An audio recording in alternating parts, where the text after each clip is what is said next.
Thanks for joining us again on Ask Paul Tripp. The last question you answered for the show, Paul, was, should my kids play sports on a Sunday?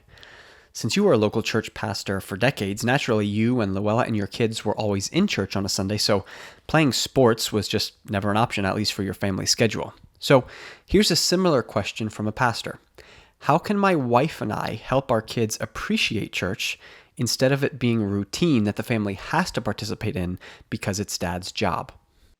Well, I think there are two issues here. Here's my introduction. You want to raise children that love the church and love that community and love that they're loved by that community. When we moved from Scranton, Pennsylvania to Philadelphia, we in Scranton I was a pastor and we lived in walking distance of most of the members of our church. It was a very close knit, deep fellowship community.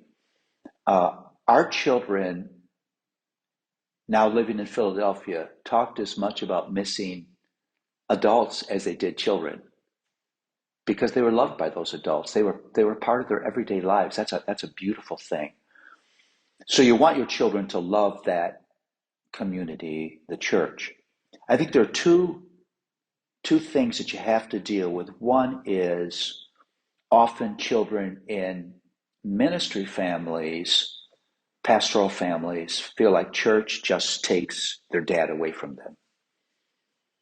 He's never with us on Sunday morning. He's distracted and unavailable. And he's often gone for meetings, and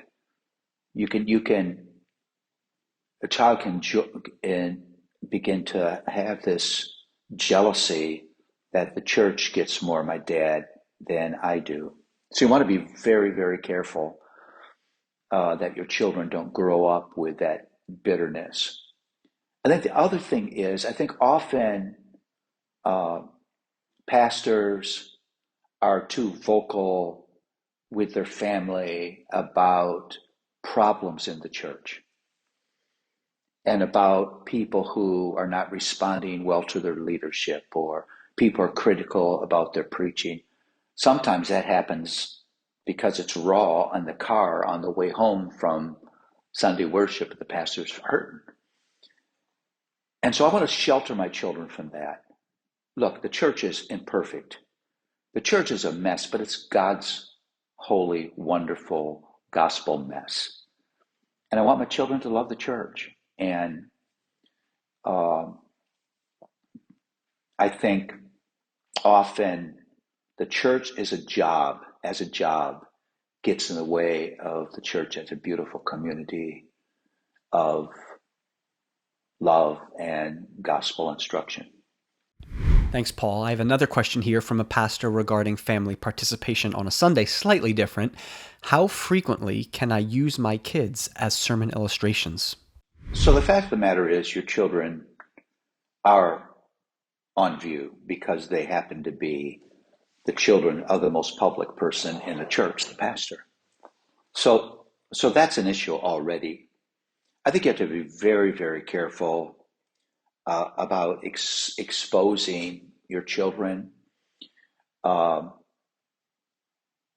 in illustrations that put too much focus on them and their struggles. Two things I would say about this in my experience. One is if I told stories about my children, the stories were always about me, about my struggles, and that my children were the backdrop of the stories. The second thing I would say, when I wrote Age of Opportunity, my very first book, it's about parenting. I wanted the book to be real.